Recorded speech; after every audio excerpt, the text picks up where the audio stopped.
దేవునికి స్తోత్రములు. ఈ వర్తమానం వించిన నా ప్రియ సహోదరి సహోదరులకు ప్రభు అయిన యేసుక్రీస్తు వారి పరిశుద్ధమైన నామములో శుభములు. ఈ సాయంకాల ఆశీర్వాద ప్రార్థనకు మిమ్మలను ప్రేమతో ఆహ్వానిస్తూ ఉన్నాము.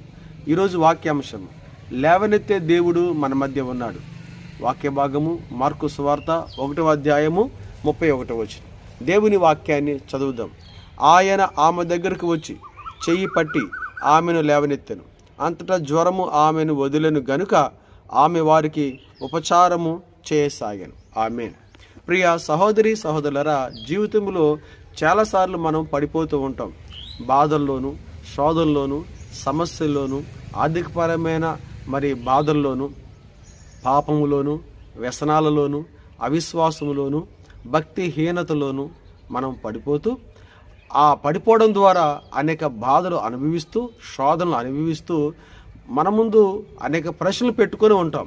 ఏంటి ప్రశ్నలు అంటే, నేను ఎలా పైకి లేవాలి, లేదా నన్ను ఎవరు లేపుతారు, నాకెవరు సహాయం చేస్తారు? మనలో ఉన్న ప్రతి ప్రశ్నకు దేవుడి యొక్క వాక్యంలో సమాధానాన్ని మనము చూడగలము. ఇక్కడ సందర్భం ఏంటంటే, యేసుక్రీస్తు వారు సీమోను ఆంద్రేయ అని వారి ఇంట్లో ఉన్నప్పుడు సీమోను అత్తగారికి బాగాలేదని, జ్వరం వచ్చిందని యేసుప్రభు వారికి చెబుతారు. యేసుప్రభు వారు సీమోను అత్త దగ్గరికి వచ్చి మంచం మీద పడి ఉన్న ఆమెను చేయి పట్టుకొని లేవనెత్తి ఆమె జ్వరం నుండి ఆమెకు విడుదల కలుగు చేస్తాడు. ప్రియ సహోదరి సహోదరులారా, జీవ గ్రంథములో మనము ఆయా భక్తులను చూసినప్పుడు, ఆయా భక్తుల చరిత్రను మనము చదివినప్పుడు, ఆయా సందర్భాల్లో వారు పడిపోయినప్పుడు ప్రభు వారిని పైకి లేవనెత్తాడు. వారు ఏ స్థితిలో పడిపోయారో ఆ స్థితిలో దేవుడు వారిని వదిలిపెట్టలేదు. అలాగే నన్ను, మన కుటుంబాన్ని దేవుడు పడిపోయాము కదా, మీరు పడిపోయినట్టుగా ఉండరు, దేవుడు వదిలిపెట్టరు. దేవుడు మనలను పైకి లేవనెత్తేవాడు. ఇక్కడ సందర్భంలో యేసుక్రీస్తు వారు సీమోను ఆంద్రేయ ఆ ఇంట్లో ఉన్నప్పుడు ప్రభువుకి చెప్పారు, ప్రభువా, సీమోను అత్తగారికి జ్వరం వచ్చింది. ప్రియ సహోదరి సహోదరుల, ప్రభువుకి చెబితే నీవు కానీ నేను కానీ ప్రభువుకి మన సమస్యను లేదా మన పరిస్థితిని చెబితే ఆయన ఏ ఏ సందర్భాలలో మనల్ని పైకి లేవనెత్తుతాడు. దేవుని వాక్యములో ఉన్న సందర్భాలను చూద్దాం. మొదటి సందర్భం, కృంగిన స్థితిలో ఉన్న వారిని లేవనెత్తుతాడు. కీర్తన గ్రంథము 140వ అధ్యాయము 14వ వచనం. కృంగిపోవడం అంటే దేని వల్ల కృంగిపోయావో, ఒకవేళ శత్రువు భయం వల్ల, శత్రువు మాటల వల్ల, ఆర్థికపరమైన పరిస్థితి వల్ల, అనారోగ్యం వల్ల, కొన్ని చికాకుల వల్ల, ఆలోచన వల్ల, ఎలాంటి విధమైన బాధ నిన్ను కృంగదీసినా ఈరోజు నీవు ప్రభువుకి చెప్పినట్లయితే ప్రభు నీ దగ్గరికి వస్తాడు, నీ చేయబట్టుకుంటాడు. ఆయన మిమ్ములను పైకి లేవనెత్తుతాడు. మీ కుటుంబాన్ని, మిమ్ములను దేవుడు పైకి లేవనెత్తుతాడు. మీరు అలాగే ఉండిపోరు. అయితే ఈరోజే ప్రభుకి నువ్వు చెప్పాలి, ప్రభువా, నేను కృంగిపోతున్నాను, పైకి కనబడట్లేదు, కానీ లోపల కృంగిపోతూ ఉన్నాను. చాలామంది పైకి మంచిగానే కనిపెడతారు, కానీ లోపల కృంగిపోయే స్థితిని కలిగి ఉంటారు. ప్రియ సహోదరుడా, ఒకవేళ నువ్వు ఎవరికీ చెప్పుకోలేకున్నా, నీకు నీవుగా బాధపడుతూ, వేదన పడుతూ, కృంగిపోతూ ఆలోచించినట్లయితే ఇప్పుడే నువ్వు ఎవరికి చెప్పొద్దు, కానీ యేసయ్యకి చెప్పు. ఎందుకంటే ఆయన నిన్ను పైకి లేవనెత్తే దేవుడు. నీవు కృంగిపోతున్న ఆ పరిస్థితి నుండి ఆయన నిన్ను రక్షిస్తాడు. రెండవ సందర్భం, దుఃఖములో ఉన్నవారిని లేవనెత్తాడు. యోబు గ్రంథము 5వ అధ్యాయము 11వ వచనం. దుఃఖం అనే స్థితి ఏ రూపంలో వచ్చినా, ఎందువల్ల వచ్చినా, ఎలాంటి పరిస్థితి వల్ల నీకు, నీ కుటుంబంలో దుఃఖము వచ్చినా దేవుడు మిమ్ములను పైకి లేవనెత్తుతాడు.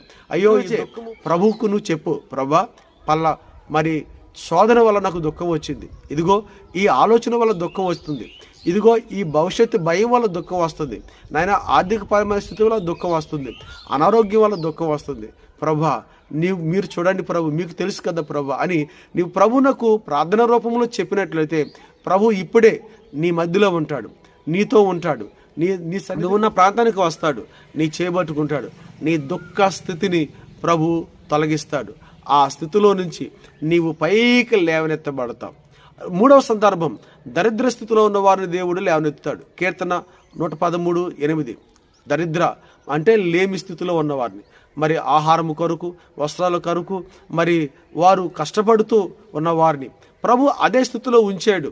వారికి సహాయం చేస్తాడు, వారి స్థితిగతులు మారుస్తాడు, ఉన్నతమైన స్థానానికి దేవుడు వారిని తీసుకొని వెళతాడు. ప్రియ సహోదరి, మరి దరిద్ర స్థితిలో నుంచి దేవుడు మీకు సహాయం చేసేవాడుగా ఇప్పుడే ఈరోజే ఉంటాడు. అయితే మరి నువ్వేం చేయాలి? ఆయనకు చెప్పాలి, యేసుప్రభు వారికి చెప్పాలి. సీమోను ఆంద్రయ్య ఇంటికాడ ఉన్న యేసుప్రభు వారికి సీమోను అత్తగారికి జ్వరం వచ్చిందని చెప్పారు. ఎమ్మటే ప్రభు ఆమె దగ్గరికి వచ్చాడు. ఈరోజు నీవు నీ గృహంలో లేదా నీవున్న స్థలంలో ప్రభువుకి చెప్పినట్లయితే ప్రభు నీ దగ్గరికి వస్తాడు, నిన్ను చేపట్టుకుంటాడు, నేను లేవనెత్తాడు.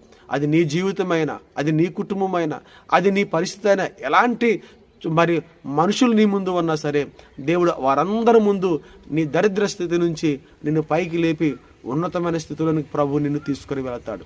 4వ సందర్భం, దీనులను ప్రభు లేవనెత్తువాడు. కీర్తన 147:6. దీనస్థితిలో ఉన్న వారి కుటుంబములను, దీనస్థితిలో ఉన్న వారి జీవితములను, దీనస్థితిలో ఉన్న సంసారములను, దీనస్థితిలో ఉన్న భార్యాభర్తలను, దీనస్థితిలో ఉన్న పిల్లలను, దీనస్థితిలో ఉన్న మరి సమస్తమును కూడా దేవుడు లేవనెత్తే దేవుడు.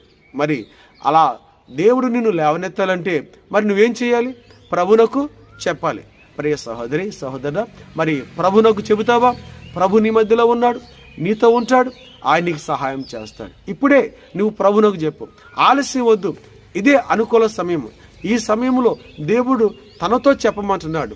ఈ వాక్యము ద్వారా, ఈ వాగ్దానము ద్వారా నీవు చెబితే నీవు లేవనెత్తబడతావు. కురుంగిపోతున్న స్థితిలో నుంచి, దుఃఖకరమైన స్థితిలో నుంచి, మరి దరిద్రమైన స్థితిలో నుంచి, మరి దీన స్థితిలో నుంచి దేవుడు నిన్ను, నీ కుటుంబాన్ని, నీ బిడ్డలను, నీకున్న సమస్తాన్ని ఆయన లేవనెత్తి సమాధానము, శాంతి, ఆశీర్వాదమును దేవుడు నీకు ఇచ్చేవాడుగా నీ పక్షాన ఉంటాడు. మరి ప్రభువుకు చెబుతారా? అయితే ఇప్పుడే మీరు ప్రభువుకు చెప్పడం ప్రారంభించండి.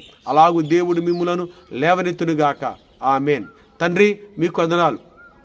ఈ దినమంతా మమ్మల్ని కాపాడారు. మీ వాగ్దానం ఇచ్చి మమ్మలను ధైర్యపరిచినందుకు వందనాలు.